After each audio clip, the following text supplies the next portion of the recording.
maaari kong piliin kung ano ang iisipin.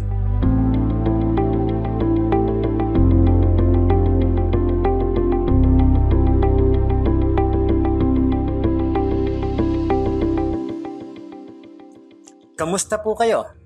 Pastor Arnold po. Ang pagbabago ay nangangailangan ng bagong pag-iisip.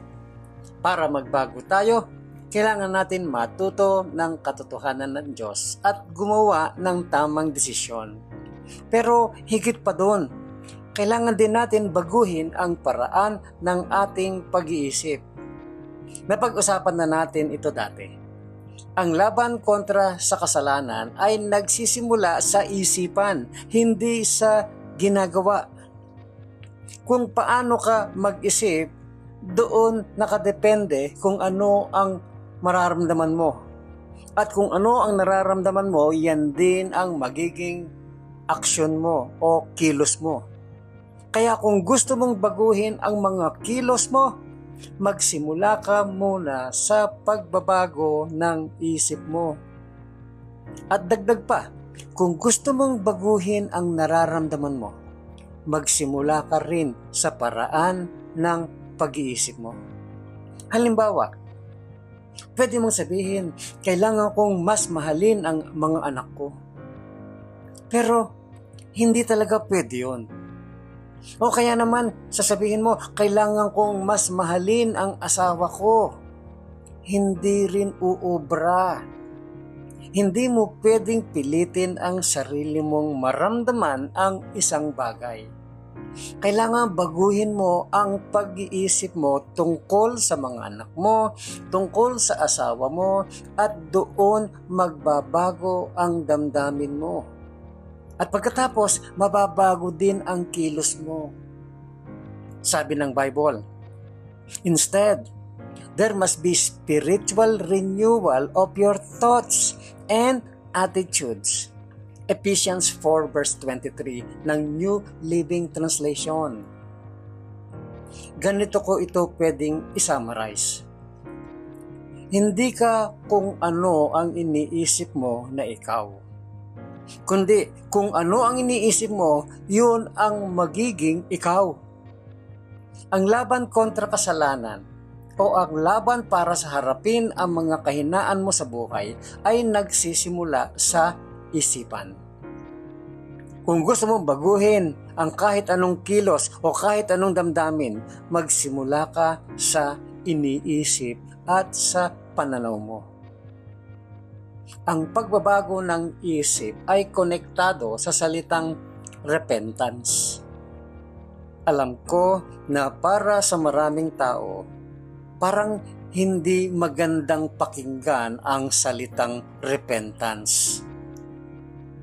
Iniisip nila ito'y masakit, mahirap, mabigat at hindi kanais-nais.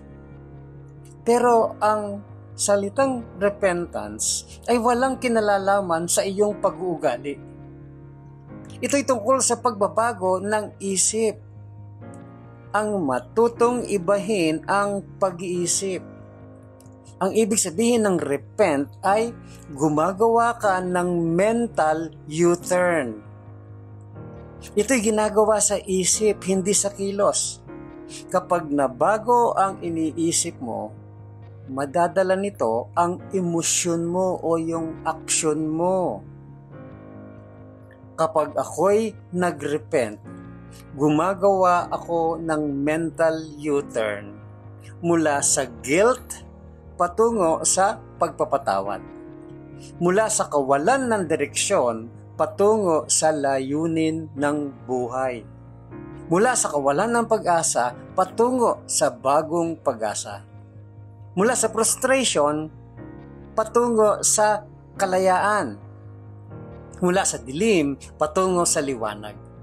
Mula sa impyerno patungo sa langit. Mula sa galit patungo sa pag-ibig. Binabago ko rin ang pag-iisip ko tungkol sa Diyos. Hindi siya galit sa akin. Oo, marami akong kahinaan, pero ako'y lubos na minamahal niya.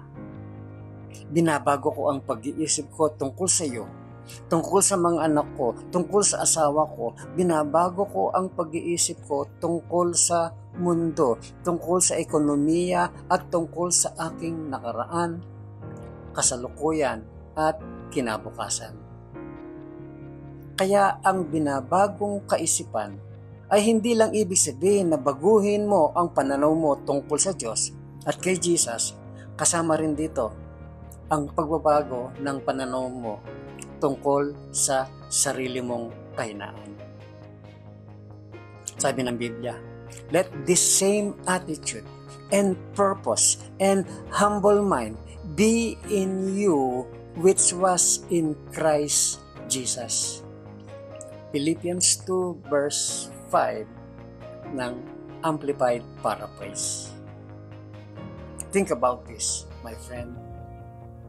What do you think of when you hear the word repentance?